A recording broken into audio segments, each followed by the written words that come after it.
बिस्मिल्लाहिर्रहमानिर्रहीम। Dear students, welcome to biology class. Students, biology में chapter number 9 जिसका नाम है ट्रांसपोर्ट, इस चैप्टर को हम स्टडी कर रहे थे। इसमें जो हमारा टॉपिक चल रहा था वो था ट्रांसपोर्ट इन एनिमल्स। और हमने देखा कि एनिमल बिलखुसूस इंसान ह्यूमन की बात कर रहे थे। ह्यूमन में जो ट्रांसपोर्ट सिस्टम होता है उसको हम कहते हैं सर्कुलेटरी सिस्टम। और इस सर्कुलेटरी सिस्टम के 3 कंपोनेंट्स होते हैं, ब्लड, ब्लड वेसल्स और हार्ट। ब्लड हमने लास्ट क्लास में पढ़ लिया, ब्लड वेसल्स भी हमने पढ़ लिया। आज की क्लास में हम अपने सर्कुलेटरी सिस्टम का तीसरा कंपोनेंट स्टार्ट करने जा रहे हैं। ये तीसरा कंपोनेंट है जी हार्ट, यानी कि दिल। ये आपका आपके सर्कुलेटरी सिस्टम का एक इंपॉर्टेंट कंपोनेंट है। आपको याद होगा, मैंने आपको बताया था कि आपके सर्कुलेटरी सिस्टम का काम होता है चीजों को एक जगह से दूसरी जगह ट्रांसपोर्ट करना।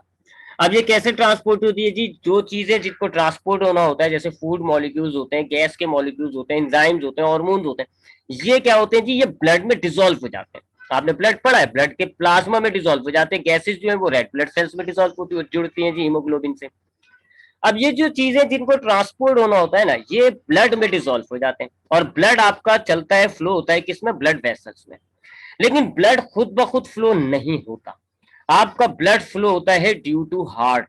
दिल की वजह से आपका खून जो है वो फ्लो कर रहा है ब्लड वेसल्स के अंदर। अगर ये दिल ना हो, सर्कुलेटरी सिस्टम का ये कंपोनेंट हम हटा दें, तो ब्लड वेसल्स होंगी, ब्लड होगा, लेकिन ब्लड उसमें फ्लो नहीं करेगा। जैसे अक्सर आपके घरों में पानी की लाइनें होती हैं और उसमें आपका पानी फ्लो कर रहा होता है due to motor. Electric motor होती है जी, पंप जिसको हम कह रहे होते हैं, और उस पंप की वजह से हमारे पाइप में पानी फ्लो हो रहा होता है। आपको याद होगा, सर्कुलेटरी सिस्टम में मैंने एग्जांपल दी थी आपको रोड की, और उसमें हमने गाड़ी में एक शख्स को बिठा के एक जगह से दूसरी जगह ट्रांसपोर्ट किया था। अब गाड़ी के अंदर शख्स बैठ गया, लेकिन गाड़ी नहीं चलेगी जब तक कि गाड़ी में इंजन ना हो। गाड़ी का इंजन क्या करता है जी? गाड़ी को चलाता है। अगर गाड़ी में से इंजन हटा भी दो तो फिर आपको वो सारा सिस्टम बेकार हो जाएगा, क्योंकि बंदा गाड़ी में बैठ तो जाएगा, गाड़ी चल नहीं सकती। तो सिमिलरली आपके सर्कुलेटरी सिस्टम के अंदर मेजर कंपोनेंट कौन सा हो गया जी? हार्ट। क्योंकि इस हार्ट की वजह से आपका ब्लड पूरी बॉडी के अंदर सर्कुलेट कर रहा होता है। ठीक है, तो अब हम जरा हार्ट का थोड़ा सा पहले एक्सटर्नल स्ट्रक्चर देख लेते हैं, उसके बाद फिर इसके इंटरनल स्ट्रक्चर की बात करके इसकी वर्किंग को समझेंगे। आपका हार्ट जो होता है ये कॉनिकल शेप का होता है। कॉनिकल का मतलब होता है कोन शेप। मैथमेटिक्स में आपने पढ़ा होगा, एक सर्कुलर शेप शेप होता है, स्क्वायर होता है। कोन शेप कहते हैं जी ऐसे शेप को जिसमें ऊपर सर्कुलर टाइप का होता है, नीचे की तरफ से वो नुकीला सा हो जाता है, जैसे आइसक्रीम की कोन होती है ना, ऐसे। तो अब आप डायग्राम में जरा हार्ट को देखो, बिल्कुल कोन शेप की तरह है ना। ऊपर से देखें थोड़ा सा चौड़ा है, जबकि नीचे की तरफ पॉइंटेड हो रहा है, नोकीला हो रहा है। ठीक है ना, आइसक्रीम कोन की तरह। तो इसलिए हम कहते हैं heart is a conical structure या कॉनिकल ऑर्गन। कॉनिकल शेप का होता है। मस्क्यूलर यानी आपके मसल्स टिश्यू से बना हुआ होता है। आपने याद होगा, चैप्टर 4 में हमने 4 टाइप के टिश्यूज पढ़े थे। One of them is muscular tissue. Muscular tissue उनमें से एक होता है, और मैंने आपको बताया था कि मस्कुलर टिश्यू जो होता है ये खास किस्म के सेल से बना हुआ होता है, जिनको हम कहते हैं मसल फाइबर्स। और मसल फाइबर्स की सलाहियत ये होती है कि वो कॉन्ट्रैक्ट रिलैक्स कर सकते हैं। कॉन्ट्रैक्ट का मतलब होगा वो सिकुड़ जाएंगे, छोटे हो जाएंगे। रिलैक्स का मतलब होगा वापस अपने ओरिजिनल साइज पर आ जाएंगे। आप देखें, आपको जो डायग्राम में हार्ट नजर आ रहा है वो कॉन्ट्रैक्ट रिलैक्स होता हुआ नजर आ रहा है। इसको हम कहते हैं blood beat, heartbeat. Heartbeat pump हो रहा होता है।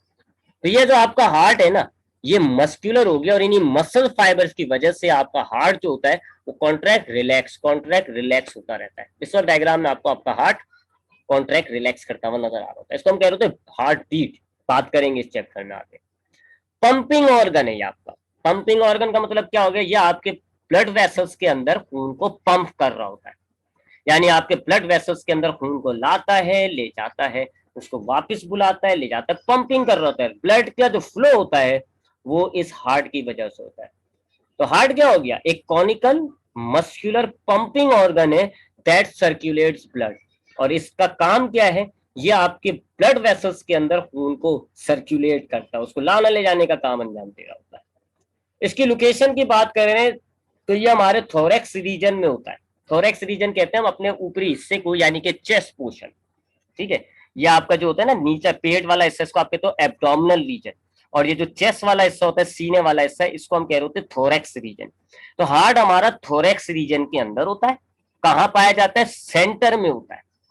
आपने सुना होगा लोग कहते हैं कि जी उल्टे हाथ पे है दिल। उल्टे हाथ पे दिल नहीं होता, दिल आपका सेंटर में होता है। हाँ, नीचे से लेफ्ट की तरफ टिल्टेड होता है, यानी बिल्कुल स्ट्रेट आपका बिल्कुल ऐसे लंबाई में नहीं है तो सेंटर में, लेकिन आप देखो नीचे की तरफ क्या है जी, टूवर्ड्स द लेफ्ट मुड़ा हुआ है, नीचे की तरफ उल्टे हाथ की तरफ मुड़ा हुआ है। तो इसको हम कह रहे होते हैं कि जी हमारे उल्टे हाथ पर है। तो हमारा दिल जो है वो कहाँ पाया जा रहा होता है, थोरैक्स रीजन में पाया जा रहा होता है, सेंटर लाइन में होता है। लेकिन जो नीचे का निचला पोर्शन होता है हार्ट का, वो लेफ्ट की तरफ मुड़ा हुआ होता है। तो इसलिए हमारा हार्ट जो है वो थोड़ा सा हमें लेफ्ट साइड की तरफ भी बीट सुनाई दे रही होती है। ठीक है जी। इसकी मजीद बात करें तो इसकी जाहिर बात है इंपॉर्टेंट ऑर्गन है, बहुत काम का ऑर्गन होता है। तो अल्लाह ने इसकी हिफाजत के लिए क्या किया हुआ है, अल्लाह ने इसको एक बूनी जाल के अंदर, एक हड्डियों के जाल के अंदर स्टोर करा हुआ है, पैक किया हुआ है, जिसको हम कह रहे होते हैं रिब्स, उर्दू में हम कहते हैं पसलियां। हमारे यहाँ थोरैक्स रीजन में रिब केज पाया जाता है, और उस रिब केज की वजह से हमारे दो बड़े डेलिकेट नाजुक ऑर्गन होते हैं, एक लंग्स और एक हार्ट। ये दोनों उस जाल के अंदर मौजूद है और उनकी हिफाजत होती है। तो रिब केज के अंदर है ये, लंग्स के साथ, दोनों लंग्स के बीच में पाया जा रहा होता है। एक तो ये अल्लाह ने इसकी हिफाजत की हुई है जी, क्या हिफाजत की हुई है, इसको रिब केज के अंदर करा हुआ है। दूसरा ये कि इसके ऊपर एक लेयर चढ़ी हुई होती है। हार्ट को अगर आप रिब केज से हटाओगे तो भी आपको हार्ट नजर नहीं आएगा, आपको हार्ट के ऊपर एक लेयर नजर आ रही होगी। इस लेयर को हम कह रहे होते हैं प्रीकार्डियम। इस प्रीकार्डियम की वजह से आपका हार्ट जो है वो एक खास लोकेशन पे रहता है, मूव नहीं करता, अदरवाइज आपका हार्ट जो है आगे पीछे जाए नहीं। प्रीकार्डियम इसकी हिफाजत कर रहा होता है। प्रीकार्डियम को काटते हो तो प्रीकार्डियम और हार्ट के बीच में फ्लूइड पाया जाता है। ठीक है, अक्सर सर्जरीज के दौरान प्रीकार्डियम को काटा जाता है। तो जब आप प्रीकार्डियम को काटोगे तो आपको हार्ट और प्रीकार्डियम के बीच में कुछ फ्लूइड टाइप का मिलेगा, उसको आप कह रहे हो तो प्रीकार्डियम फ्लूइड। ठीक है, तो दिस इज हार्ट, ये इसका स्ट्रक्चर हो गया, कॉनिकल शेप का है, मस्कुलर ऑर्गन है, पंप करता है ये। इसकी वजह से हमारे ब्लड वेसल्स के अंदर ब्लड जो है वो सर्कुलेट हो रहा होता है। थोरैक्स रीजन में पाया जाता है, सेंटर लाइन में होता है, लेकिन नीचे की तरफ से ये लेफ्ट साइड पर टिल्टेड होता है। प्रीकार्डियम के अंदर इंक्लोज है, और हार्ट और प्रीकार्डियम के बीच में फ्लूइड पाया जा रहा होता है, जिसको हम कह रहे होते हैं प्रीकार्डियम फ्लूइड। अब हम इसके इंटरनल स्ट्रक्चर की बात करते हैं। उसके लिए हम इस हार्ट को लंबाई में काटेंगे। इस लंबाई में काटने को आप कहते हो लॉन्गिट्यूडनल सेक्शन। तो हम इसके लॉन्गिट्यूडनल सेक्शन को देखेंगे। हमने हार्ट को सपोज कर लिया आप लंबाई में काट दिया, ठीक है, ऐसे नहीं काटा, ऐसे हॉरिजॉन्टल नहीं, वर्टिकली काट दिया। तो जब हम हार्ट को वर्टिकल काटते हैं, इसका लॉन्गिट्यूडनल सेक्शन देखेंगे तो वो हमें कुछ इस तरह का दिखता है। ये अब हमने हार्ट को लंबाई में काट दिया। अच्छा, जब आप हार्ट का, आप इसको लॉन्गिट्यूडनल सेक्शन लो हार्ट का, और आप जब इसको लंबाई में काटते हो, आपको नजर आएगा कि इंसान का जो हार्ट होता है उसमें अंदर 4 खाने बने हुए होते हैं। इनको हम कहते हैं 4 चैम्बर्स।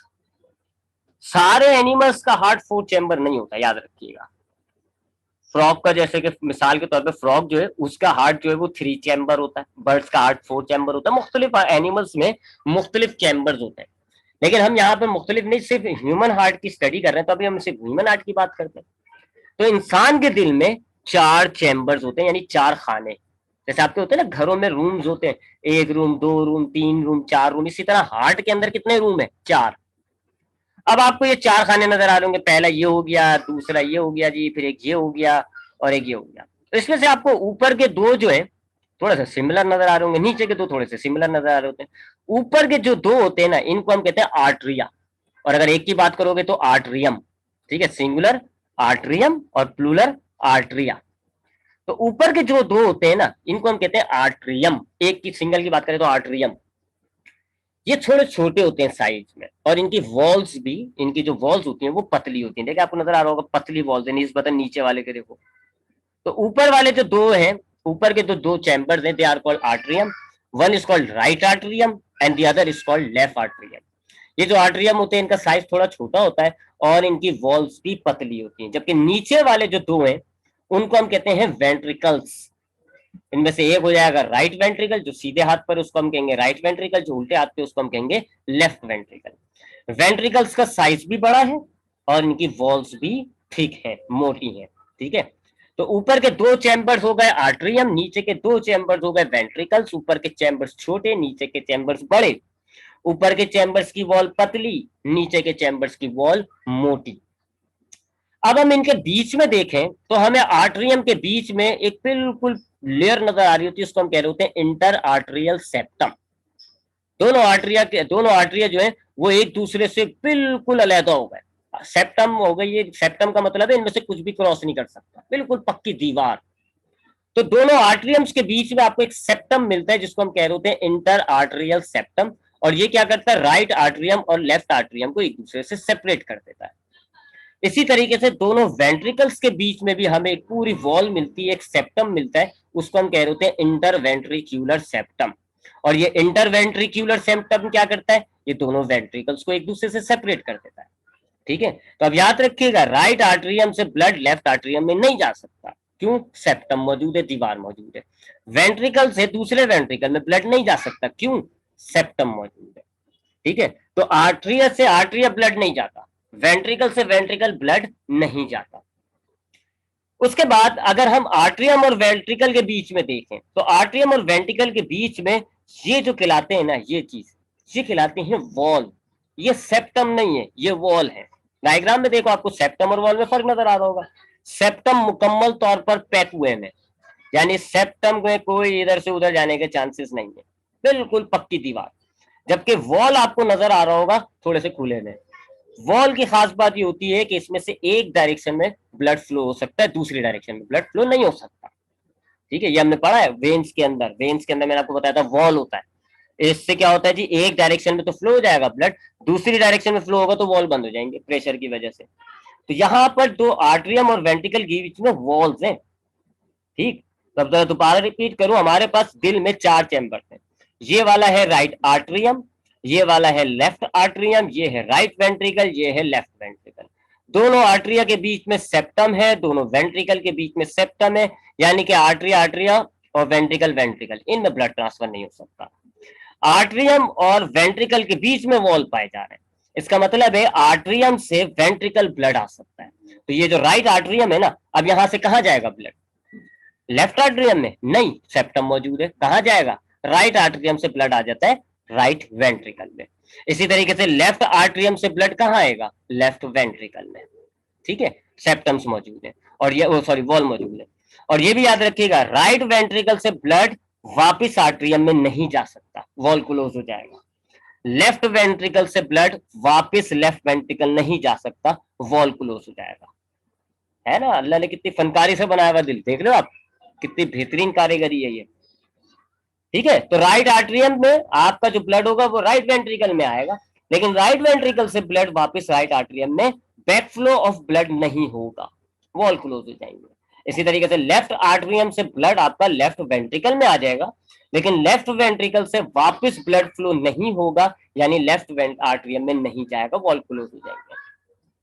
याद रखिएगा, ये राइट आर्टरियम और वेंट्रिकल के बीच में जो वॉल है इसको हम कहते हैं ट्राइकस्पिड वॉल, और लेफ्ट आर्टरियम और लेफ्ट वेंट्रिकल के बीच में जो वॉल है उसको हम कहते हैं बाइकस्पिड वॉल। ये नाम लिखेंगे, ट्राइकस्पिड और बाइकस्पिड।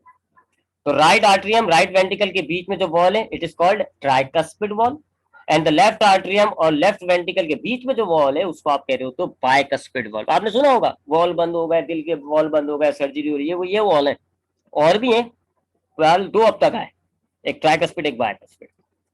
तो ये हमने क्या देखा, हमारे दिल में 4 खाने हैं, 4 चैम्बर्स हैं, ऊपर के 2 आर्टरियम, नीचे के 2 वेंट्रिकल। आर्टरियम छोटे हैं, वेंट्रिकल बड़े। आर्टरियम्स के बीच में भी सेप्टम है, वेंट्रिकल्स के बीच में भी सेप्टम है, लेकिन आर्टरिया और वेंट्रिकल के दरमियान में वॉल मौजूद है। राइट आर्टरियम से ब्लड आपका राइट वेंट्रिकल में आएगा, लेफ्ट आर्टरियम से ब्लड आपका लेफ्ट वेंट्रिकल में आएगा, लेकिन ब्लड का बैक फ्लो नहीं होगा, वॉल्स बंद हो जाएंगे। एक वॉल आपके पास है ट्राइकस्पिड वॉल्व, एक आपके पास है बाइकस्पिड वॉल्व। अब मजीद ये तो हमने अंदर के खाने देखे, अब देखते हैं जी कौन कौन से खाने से क्या क्या चीज कनेक्ट है। ठीक है, अब इसके लिए हमने हार्ट की थोड़ी और मॉडिफाइड डायग्राम ले ली। ठीक है ना, ये थोड़ा हार्ट बड़ा कॉम्प्लिकेट हो जाएगा, अभी देखिएगा। तो अब हमारे पास हमने थोड़ा सा और, अब हम देखेंगे कि हमारे ये जो 4 चैम्बर्स है ना, इनसे क्या क्या चीजें कनेक्टेड है। ये आ गया आपके पास राइट आर्टरियम, ये आपके पास आ गया राइट वेंट्रिकल, ये आपके पास आ गया लेफ्ट आर्टरियम, ये आपके पास आ गया लेफ्ट वेंट्रिकल, हो गए चारों खाने। अब इनमें से गौर से देखिएगा, राइट आर्टरियम से कनेक्ट होता है सुपीरियर वेना केवा और इंफीरियर वेना केवा। ठीक है, ये देख लो आपको नजर आ रहा है, ये inferior vena cava back side से होती हुई देखो कहाँ खुल रही है, राइट आर्टरियम में। ये सुपीरियर वेना केवा जो है ये वेन है, मोटी वेन, ये कहाँ आ रही है, राइट आर्टरियम। तो आपके राइट आर्टरियम से क्या चीज कनेक्टेड है, सुपीरियर और इंफीरियर वेना केवा। फिर यहां से ब्लड आपका यहाँ आ जाएगा राइट वेंट्रिकल में। अब राइट वेंट्रिकल से देखो क्या कनेक्टेड है, ये पल्मोनरी आर्टरी। राइट वेंट्रिकल से क्या चीज कनेक्टेड है, पल्मोनरी आर्टरी। मैंने आपको बताया ना ब्लड बैक फ्लो नहीं होगा, तब जो राइट वेंट्रिकल में ब्लड होगा वो वापस राइट आर्टरियम में तो नहीं जा सकता, फिर कहां जाएगा, पल्मोनरी आर्टरी। ठीक है। इसी तरीके से लेफ्ट आर्टरियम से देखें क्या कनेक्टेड है, पल्मोनरी वेन। ये दो यहां पर है, दो यहां पर, ये लेफ्ट आर्टरियम से कनेक्टेड है। और लेफ्ट वेंट्रिकल से देखो क्या कनेक्टेड है, ये पीछे की तरफ जो जा रहा है एओर्टा। ठीक है, चारों चारों चैम्बर से कुछ अलग अलग चीजें कनेक्टेड है। दोबारा बोल रहा हूं, राइट आर्टरियम से क्या कनेक्ट है, superior vena cava, inferior vena cava, ये दोनों चीजें राइट आर्टरियम से कनेक्टेड है। राइट वेंट्रिकल से क्या कनेक्टेड है, पल्मोनरी आर्टरी। इसी तरीके से लेफ्ट आर्टरियम से क्या कनेक्टेड है, पल्मोनरी वेन। अलग अलग कलर्स दिए में ताकि आइडेंटिफिकेशन हो सके। और लेफ्ट वेंट्रिकल से क्या कनेक्टेड है, एओर्टा, है ना जी। अब आते हैं जरा ब्लड फ्लो की तरफ, ब्लड कैसे फ्लो करेगा इस पूरे हार्ट के अंदर। अब यहाँ दो चार बातें याद रखनी है। एक बात याद रखिएगा, डीऑक्सीजनेटेड ब्लड का मतलब होता है वो ब्लड जिसमें कार्बन डाइऑक्साइड होती है। ऑक्सीजनेटेड ब्लड का मतलब होगा वो ब्लड जिसमें ऑक्सीजन होती है। ठीक है, ऑक्सीजनेटेड का मतलब वो ब्लड जिसमें ऑक्सीजन होगी, डीऑक्सीजनेटेड का मतलब वो ब्लड जिसके अंदर कार्बन डाइऑक्साइड मौजूद होती है।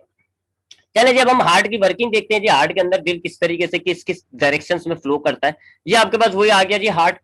अगेन पहले नाम देख लेते हैं, ये राइट आर्टरियम हो गया, ये राइट वेंट्रिकल, ये लेफ्ट आर्टरियम, ये लेफ्ट वेंट्रिकल।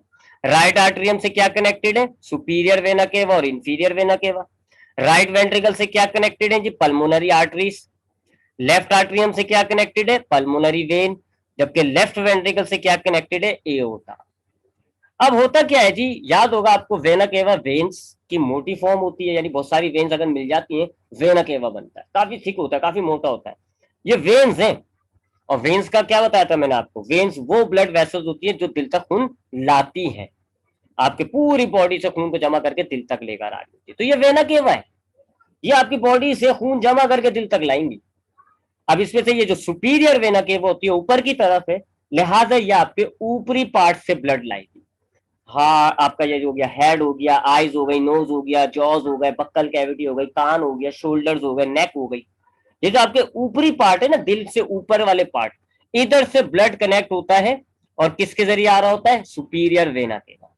तो ये जो सुपीरियर वेना केवा है, ये आपके अपर पोर्शन से ब्लड लाएगी राइट आर्टरियम।